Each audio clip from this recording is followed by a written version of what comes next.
The Fox City Score chapter and WHBY are pleased to bring you Biz Talk, a chance for you to hear from entrepreneurs and professionals as they share their experiences from starting to sustaining growth. Learn the skills needed for your business to be successful. If you missed anything, you can catch the Biz Talk podcast at biztalkwithscore.com. And now from the Myron Construction Studio, it's Biz Talk on WHBY.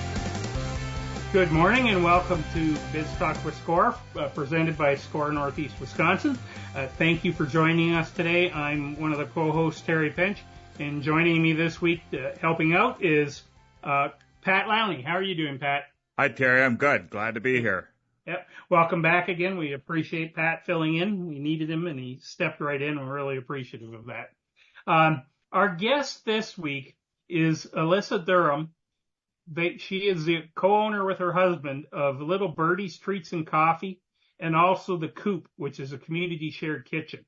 And they're both really interesting and neat businesses, and I think you'll get a lot of enjoyment out of listening to this. So, Alyssa, welcome to the show.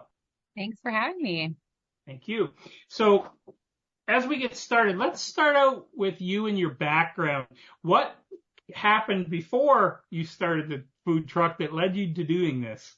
Yeah, good question. So I've always enjoyed baking to start off. My grandma and my mom really fostered that in me from a young age.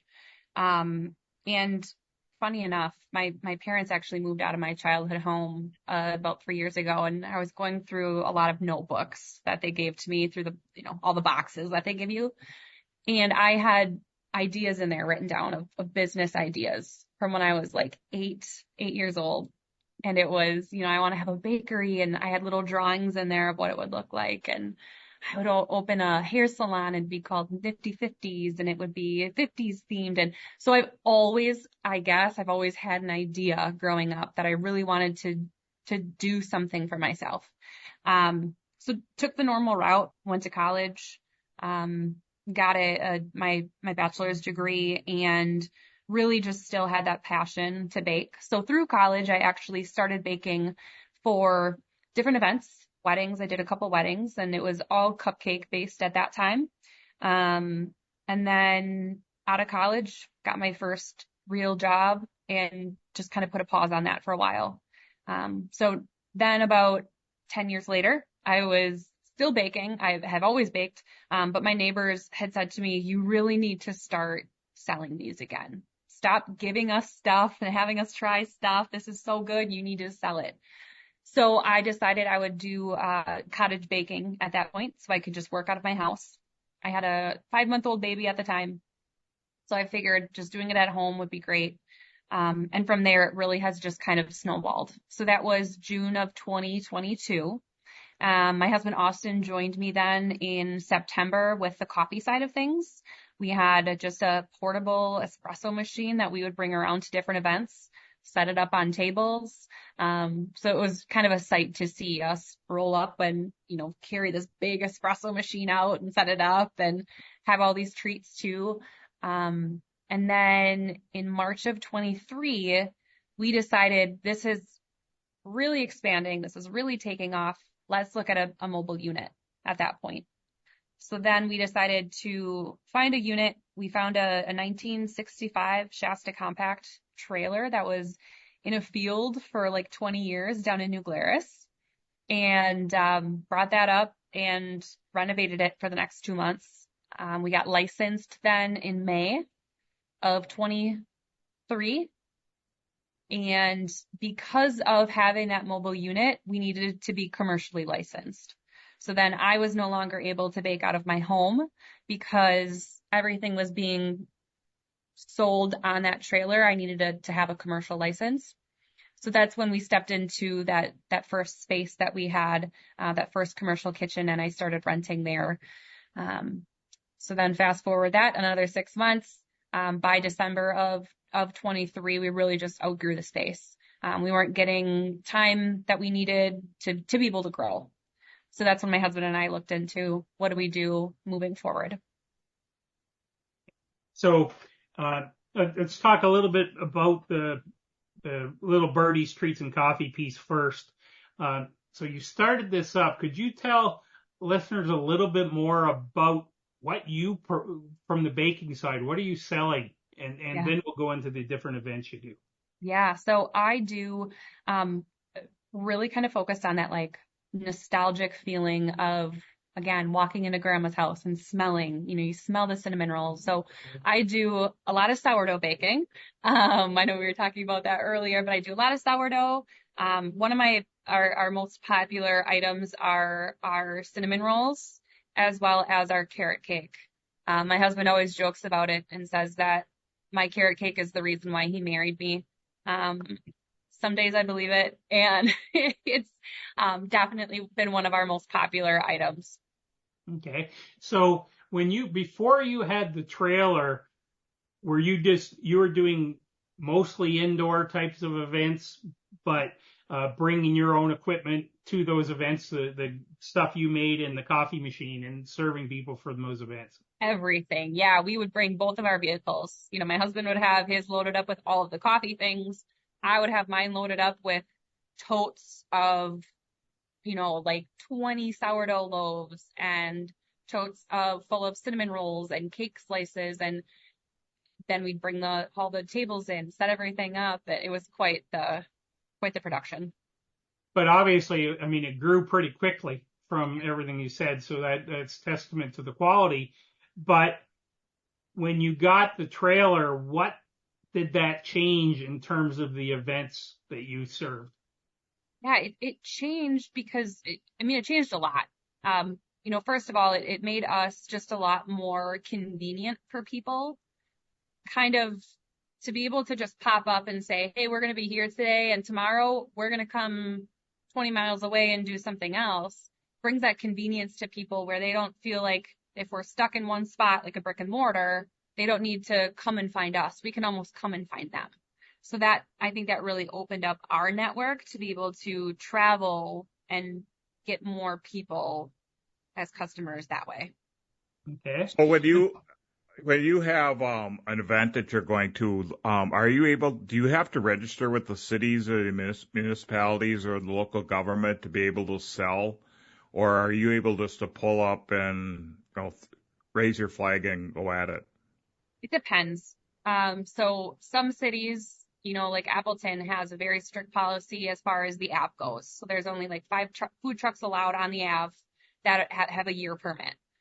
So we're not a part of that, but we are registered through the city. And that essentially goes through the state. So we are able to travel anywhere in the state of Wisconsin and sell our items. Now, that doesn't mean that if we pull up to any parking lot, just because we're licensed, they can say, yeah, you can do that here. There are some owners that say it's a liability. We don't allow food trucks here, even though we do have full insurance. There are some companies that say, sure, you can do that, but we'll ask you to pay a certain amount. And there's some cities that, again, too, like I know Neenah too requires like a permit to be able to. I think it's for really any businesses downtown Neenah. So it depends where you go. Okay. So your business continues to grow and you're trying to find commercial kitchen space. Let's talk about how that led to the Coop. Yeah. So my husband and I, again, decided, hey, we're going out of this space. What do we do? Do we look for new spaces that we could jump into? We looked, really, there's nothing like this around that is a 100% dedicated kitchen space. There are restaurants that you could partner with, that you could come in there on their off hours. You could reach out to different schools, churches that have commercial kitchens. But again, it's really dictated to being on their time and their schedule. When you're a business like this, you're trying to do everything that you can in order to grow, and stay relevant, I guess is what you can say to customers. So we just kind of looked at it and said, why don't we do something that's 100% dedicated to commercial kitchen users? And what does that look like? So it was going in and doing all of the research. There is no handbook as far as a commercial kitchen goes. And really getting licensed in general for food trucks or food businesses, it's really hard to determine what is necessary for the county or the city that you're working in. So I was calling a lot of people and saying, hey, we have this idea. Do you have any information you can send us over? So the big thing, especially for here in the city of Appleton, is needing a hood. There are some places that you don't need a hood, but in Appleton, anything that produces grease, you need a hood for. So that was our next step then, saying, okay, if we need a hood, let's start looking for places that already have one in place. Because if we were to put one in, that's 50 to 60 grand off the bat just for a hood system to get put in. So it's, that was our probably one of our biggest points, was just finding a place that already had a hood system in place, and then that would work for our space, and that would accommodate a large amount of people. So was this the place you found a former restaurant? It was. So it was the old Green Gecko, and then it was Mrs. Brown's Jamaican Cuisine after that. Mm-hmm. So really not much needed to be done in here. We just did a new coat of paint, took down one divider wall, and moved some wiring a little bit. That was really it. I mean, it was in really good shape. The landlords were very excited about the opportunity here. We are considered downtown Appleton yet because of the location. So the downtown Appleton, that group has been phenomenal with support and reaching out to see, if we need anything, how can they help us, whether that be with grants, advertising, anything like that. So we're very lucky with the space we did end up finding. But who knows what it, could have been had we not found this place.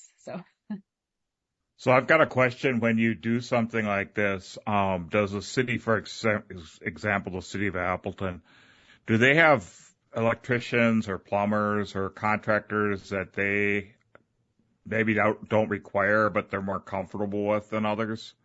We definitely, obviously, they all need to be licensed. I wouldn't even say the city, but more so the facility that we're at. So we're a part of the Richmond Terrace here, and because that is privately owned, it's really considered an HOA.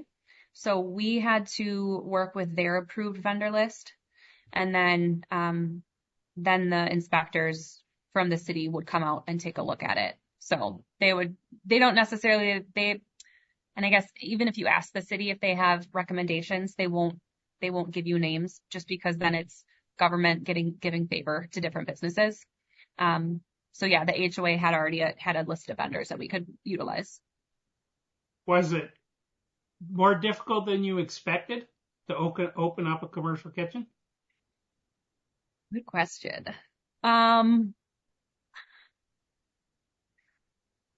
Yes and no. No, because looking back, it all seemed to really flow together.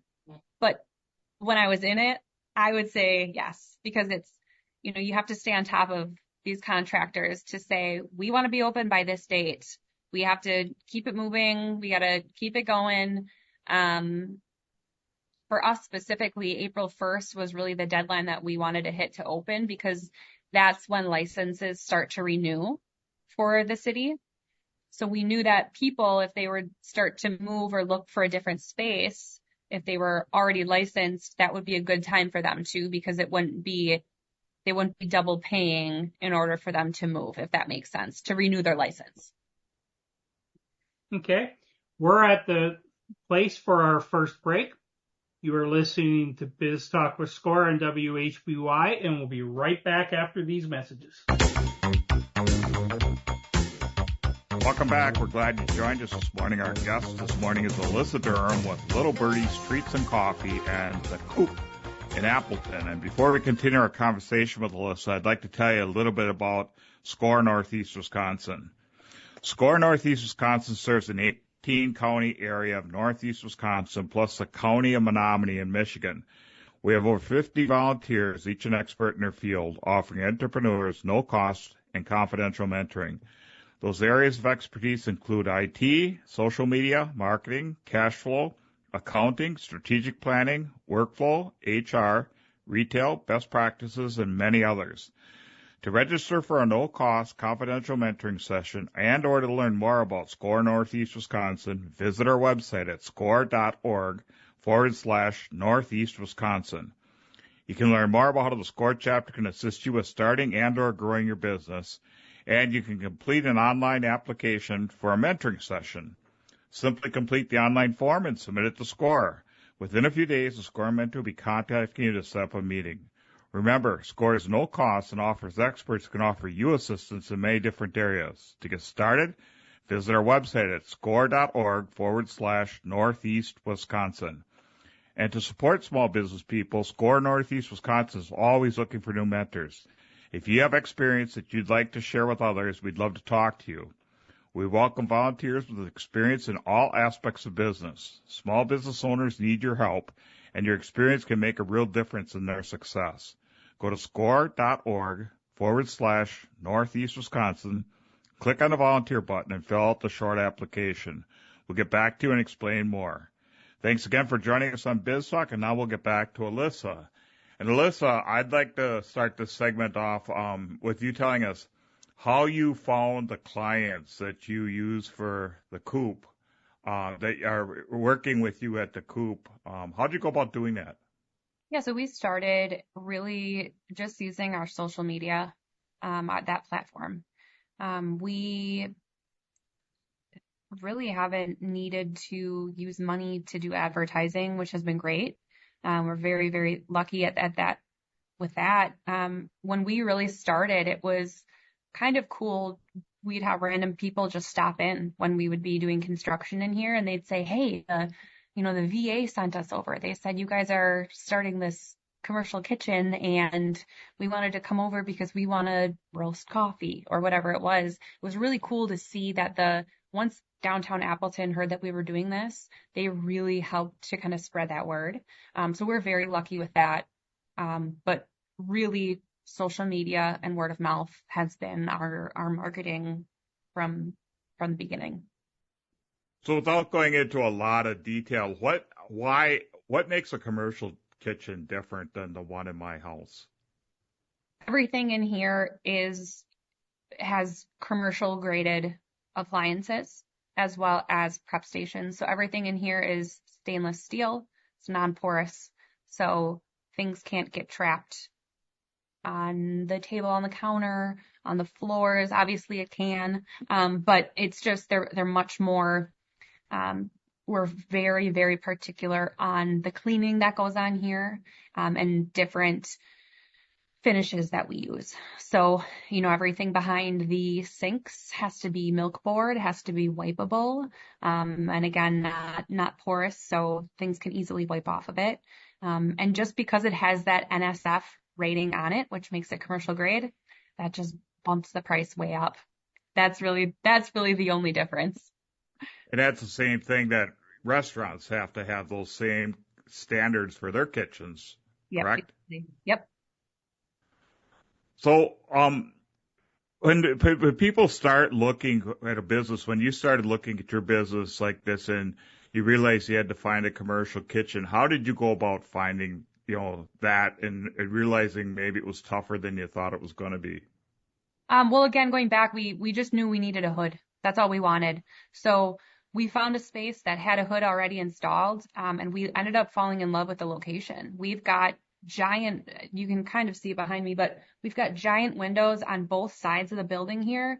And typically when you walk into a commercial space, a commercial kitchen, it is dark. You don't really have windows. I mean, I've worked in restaurants growing up. One of our renters here is a professional chef. She's been out in Boulder, Martha's Vineyard, and she's like, I have never had a kitchen like this. So these people they feel like they can still almost be like a part of society. They're still seeing what's going on outside. They're not just shoved into a small little area for 8 hours of their day. So you mentioned a couple times about a hood. Tell me why the hood was so important. The hood is so important because the hood, it allows any of the grease any of the smoke to go up and right out the building. It also has an ANSEL system in it. So if a fire were to start, that would automatically set off, kind of like a smoke alarm, but that's just automatically shoots off a fire suppression system. So that's another thing. We had to have Cintas come out, or any fire protection service. We had to have them come out and do the inspection, and then inspect it annually to make sure that it is up to code and it is working, just in case something like that were to happen. Okay. We're probably out of time to take another break. Let's do that, and we'll come back in a few minutes, and we'll talk again. Welcome back to Biz Talk. Thank you for joining us this week. Again, our guest is Aylssa Durham with the Coop, a commercial kitchen business, and also Little Birdie's Treats and Coffee. So a food truck with some great food and great coffee. So before we get back to Alyssa and talk about all the great things that are happening with her business, I want to mention a couple educational opportunities. So if you go to our website, which is score.org/Northeast Wisconsin, you'll find a tab that says workshops and events at the top. Click on that, and there's some upcoming live events I wanted to mention.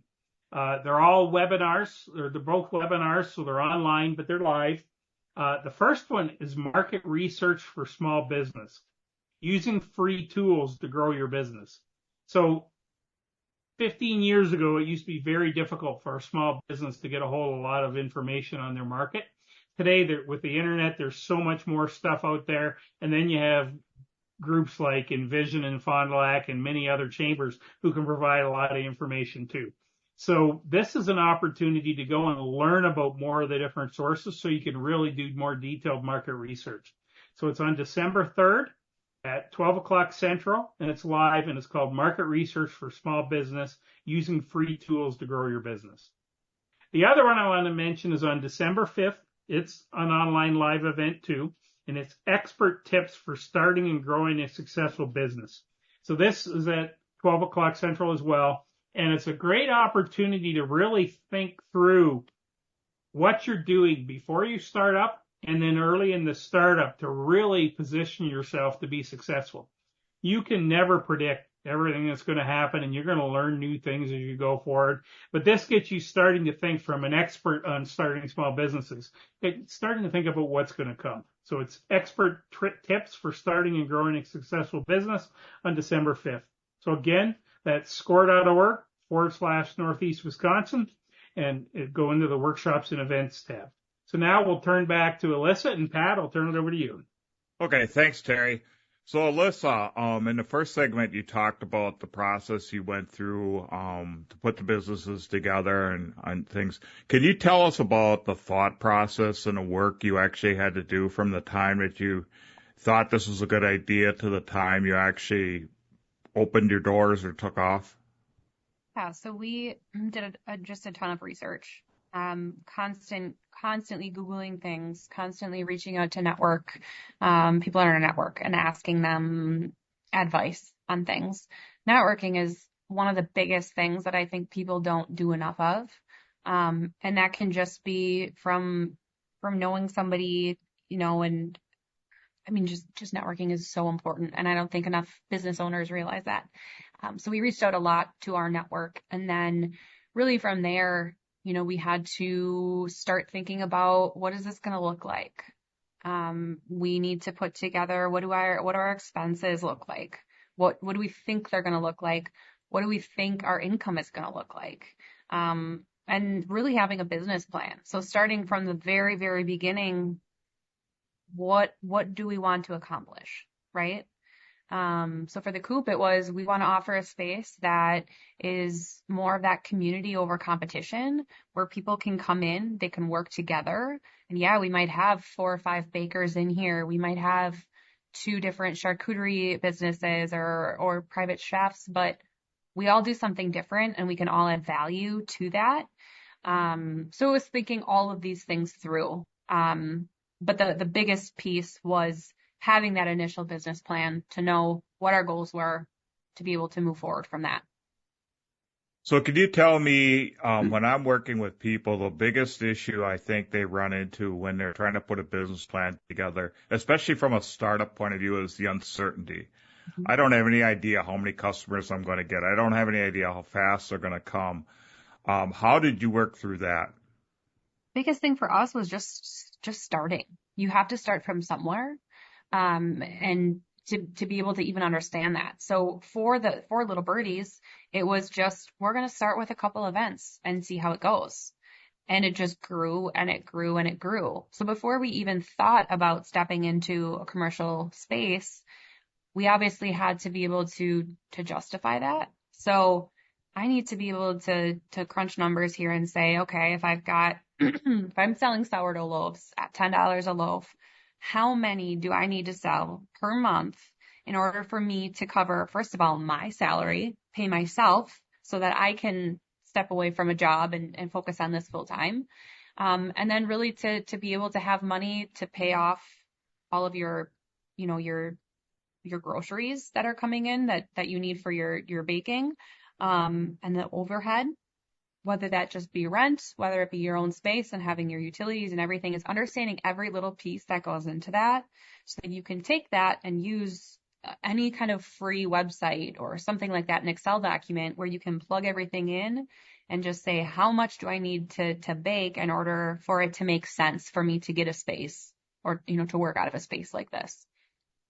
Did you measure, as you were going along, especially in those first months, whether you were hitting your targets, your self-imposed targets or not? Yeah, we always kept track of every single event, how much we made. And then we knew too, just from our side of things, does it make sense for us to go back and do that event next year? Right? So we would have farmers markets. For us, we really realized that some of the farmers markets we were doing were in the afternoon. That's not our target market, right? We're doing coffee and baked goods. So if we're going to be at those events, maybe let's offer some different options, but that's just going back then and reflecting on that and saying, well, we didn't hit our mark for this event. Either we alternate, like we just kind of shift our ideas on what we're bringing, or we just don't do those types of events anymore. And we do some business development to find more morning events, something like that. Did you think about did you have targets, personal targets when you were going to attend an event, for example? I see sometimes people go in and I think they're too passive about, I'm just going to go in, set up and see what happens versus I'm going to go in, I'm going to make something happen here. Did you take either of those approaches? Yeah. My husband and I, we're very outgoing people. So it was never an option for us to set up an event, bring chairs and just sit back and wait for people to come to you. You cannot do that. You have to be aggressive about it. You have to welcome people as they come in, welcome them to your table, talk to them, be personable. That's what's going to set people apart and say, oh my gosh, I want to come back to little Birdie's table because they remembered that my daughter had a Christmas event last year and they asked how she did. It's the little personal touches that go a long way. And if you're just sitting back and waiting for people to come to you, it's probably not gonna work out. Okay. Before I do, I want to get into talking a little bit about the work you did in preparation for both the trailer and the site. But before that, I have a very important question. What exactly is a sourdough bagel bomb? Sourdough bagel bombs. Oh my gosh, they're the best. So I make, again, going back to the sourdough, I do a lot of sourdough. I had some bagel dough and I was like, I just don't want to make actual bagels. So I thought instead of having bagels and having separate cream cheese that people would have to slather on, because we're doing these events, it'd be cool if I just took the cream cheese, shoved it inside of this bagel dough, wrapped it all around itself and baked it. And people loved it. I mean, they went nuts over them. So I'd make them different flavors, had some that were regular cream cheese with the everything but the bagel seasoning. Some of them were strawberry with some cinnamon sugar on the outside. People like to have that almost like an experience when they're eating food or enjoying something that makes it memorable for them too. So always trying to just elevate things a little bit or make things a little bit different. Yes, those are great, and they went over very well. So on the little Birdie side of the business, there's some creativity there that you may not see on the kitchen side as much. Yeah, correct. So as we were talking off air, it's something, Little Birdies is something you always see you guys having, and that is that reason that probably to use that creativity you have and create the food. Yeah, it's a really good outlet. Baking has always been just a really good stress reliever for me. I just enjoy doing it. I enjoy doing it with people. I enjoy doing it by myself. I've got 2 daughters and they love being in the kitchen with me. It's something that I feel like brings everybody together. So I don't see myself ever stepping away from that. Yeah, I was just thinking maybe I should suggest to my wife that's a good stress reliever. Yeah, there you go. She bakes for a living, so I don't think Oh, I know that. But anyhow, I thought it was fun. Okay, so let's get into a little bit. I want to talk about this whole prep side. So you bought a trailer. Did you pay somebody to renovate this, or did you guys do all the work yourselves?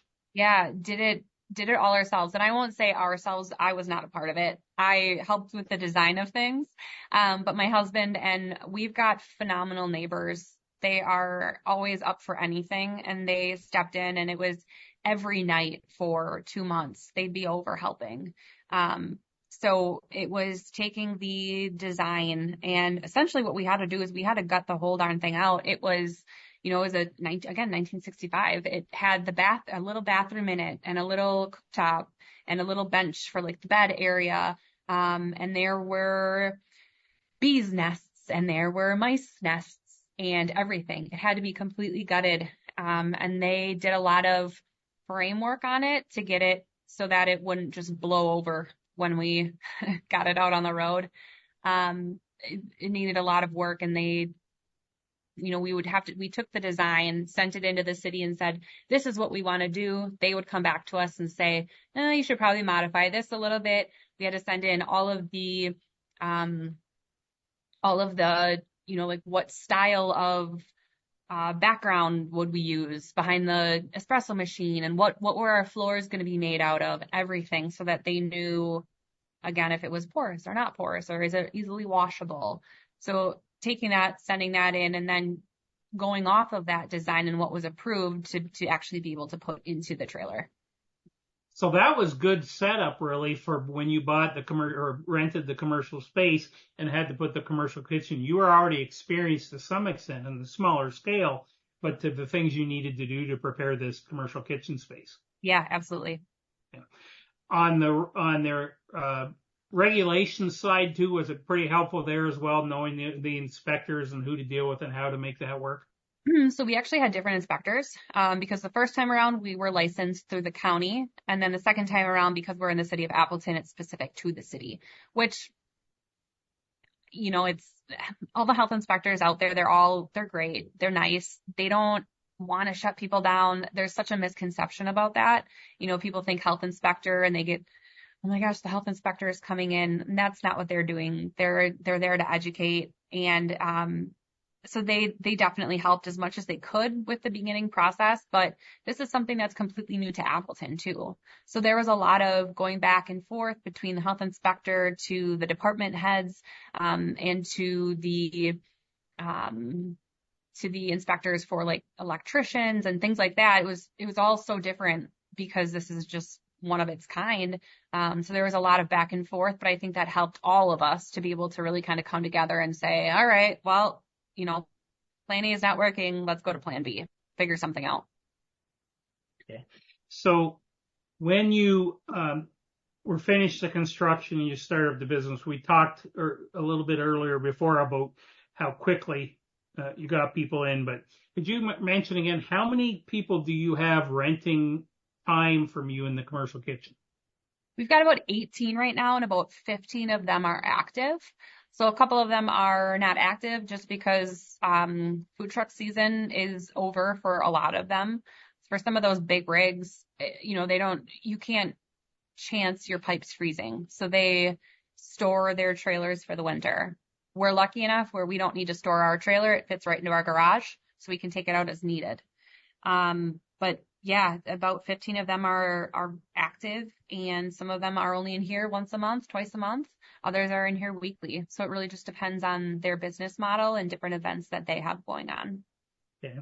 And as you look around the community, are you still finding people coming in and just heard about your business and saying, hey, is this something here we can take part in? Yeah, absolutely. There's so many people that come in and say, what are you guys? What do you do here? Is this a restaurant? Can I sit down? Can I eat? Because it is just such a different model of business that isn't, we're hoping to change that. And that's a big part of our business model, is the education behind what we do and why we do it. Because there are a ton of people out there yet who don't know what we do. Yeah, when you look at this industry, so many people want to come into the food industry. They don't understand the regulatory side. They don't understand most of the aspects of running a business. Is that an area where you're starting to see an opportunity for the Coop? Yeah, we do a lot of that. We sit down and we help a lot of our renters out with such things, whether that be from advertising to growing their social media so that they can get more people to purchase their product or have them out at their different events. We're hosting Small Business Saturday here next Saturday, and opening it up for the community to come in and have samples, from these smaller businesses to just make sure that they're right in front of them so that they can come in and say, okay, I can try 8, 9, 10 different businesses today that I wouldn't have tried otherwise. Could you tell me about what the history of commercial kitchens are, perhaps in the Fox Cities area? Is this something that's kind of a newer concept that's been used in bigger cities and is now developing in the Fox Cities area, or there have been commercial kitchens around for a long time? Yeah, so a lot of larger cities have these. They're called incubator kitchens or ghost kitchens in a lot of large cities. Milwaukee has maybe 3 or 4. Madison has, I think, 1 or 2. And then Chicago, New York, the really, really big cities have them as well. In our area, there was Hippie Wayne's had one for a little bit. But I know his was not a completely dedicated kitchen. And again, it's great to be able to offer that, but if you're not a fully dedicated space that's offering, it's hard for people to be able to continue to grow their business, because your business that is your main income needs to be able to support that. And if you need to be in the kitchen and you can't have other people in the kitchen, then those businesses aren't growing. So that was a big thing for us, is to be fully dedicated.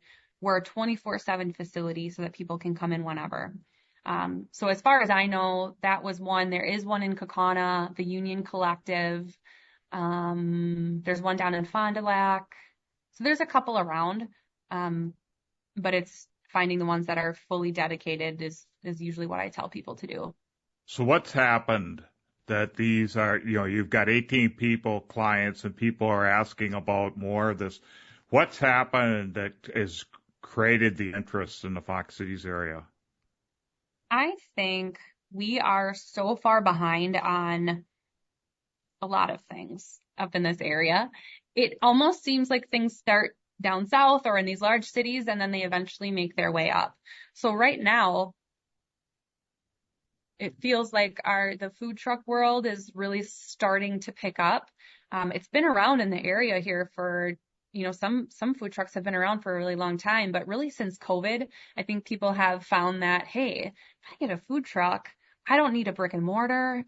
I can just have a commercial kitchen that I utilize, and to be able to kind of start their business that way. They're almost COVID proof, or almost like pandemic proof, because you can just walk up to a truck, order something, and take it to go, while those people can be using gloves and masks. So I think that really changed the game for food trucks. And there's just a lot of people that are still moving to the area and bringing their different cultures and their different backgrounds to our area. And, it's weekly. I get people of different cultures reach out and say, hey, I want to bring West African cuisine to this area because we don't have it That's awesome. Bring it. Like I want this collaboration of all of these backgrounds of people. So that's kind of what I think, at least what Okay. I'm seeing. Well, we're going to break on that. It's time for our last break. You're listening to Biz Talk with Score on WHBY, and we'll be right back. Hello, welcome back. I'd like to thank the sponsors and donors who bring Biz Talk with Score to you each weekend. We couldn't present Biz Talk without their generous support. Thank you to Hailing and Associates. Hailing and Associates help small businesses and individuals not just prepare tax returns, but planning ahead, helping you to minimize taxes for this year and beyond. Hailing and Associates, personal connection, positive results. A special thank you to the Business News for promoting our program in the biweekly business newspaper serving Northeast Wisconsin. If you aren't already subscribing to the Business News, you should. The paper is delivered biweekly and contains relevant and useful information about the business community in Northeast Wisconsin. We would also like to recognize the David L. and Rita E. Nelson Fund within the Community Foundation for the Fox Valley region for their generous donation in support of Biz Talk and Score, Northeast Wisconsin.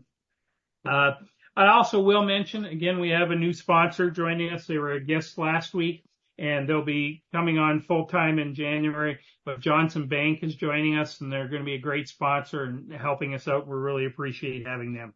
So thank you to our sponsors. But now I want to turn back to Alyssa. And Alyssa, can you let our listeners know how they can contact either Little Birdie's Treats and Coffee or the Coop? Yeah, we are on Instagram as well as Facebook. Both of them are just our business names. So Little Birdie's Treats and Coffee and the Coop Appleton. And then you can also email. So the Coop is thecoop1232@gmail.com. And Little Birdie's Treats is littlebirdie'streats@gmail.com. Okay. So we've talked throughout the show of really what's 2 years of pretty high success rate, for a very high success rate for your business. So if you ever have moments to catch your breath and have a coffee and eat one of those sourdough bagel bombs, what are you thinking about for the future? We want to continue to grow, but at a steady pace. We want to continue to offer a really good product, and not to take that and go too fast and lose that quality. So quality is important to us over quantity. You know, we don't want to take on too much. So we'll continue to grow. We're not going to stop anytime soon, but it's going to be at a nice steady pace.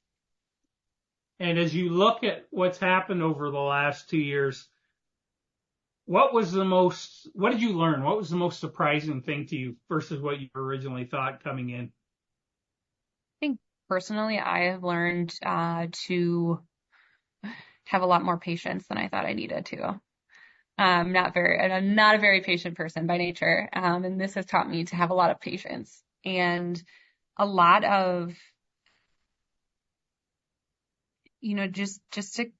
there are so many hard days as a business owner and as an entrepreneur, and to not take those bad days and really have them take over everything else. There are 1 or 2 bad days, but look at all of the good that has come out of everything that we've done. So taking that to heart and realizing that we're doing a lot more good than the bad days. You just got to remember that.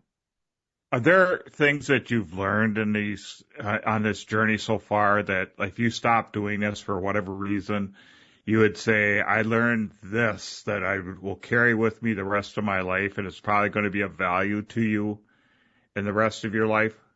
Absolutely. Honestly, I think I learn something every day, but even just working to set this up, is finding, maybe the way that you interact with people isn't productive. So taking that and applying it then to your business, definitely learned a lot when it goes into that. And really especially the professionalism too. When you're talking to other people, having a conversation and being angry about it is not going to get your point across. you're working with other professional people, you have to keep that composure, and you'll be respected a lot more than you would with yelling and screaming. Okay. So, first of all, we'd like to thank you for being on the show. It's been great to hear about your business, and it's a surprising success story in that you have a great business, and we expect it to be successful, but you've done it so quickly, and that's a great thing to see. And so, as you look at that for everybody out there, thinking about somebody who started up a food truck, realized within a year they needed to do more things, and have turned that more things into another opportunity is such a great story to hear. So we're really appreciative of what you're doing. We both, Pat and I, have had experience with others and businesses who really do need this sort of help. So we think there's a lot of opportunity, not just with the space, but with everything you're doing. So we really appreciate that. Thank you very much. Appreciate it. And thank you to all of our listeners. You've been listening to Biz Talk with Score. You can go to our website as biztalkwithscore.com, and you'll find shows from the last 6 years. And this one will be out on podcast next Wednesday, as well as being live on the air. So on Saturday morning, as you're listening now. So we appreciate everybody for being involved, and thank you very much. Have a great day. Take care, everyone.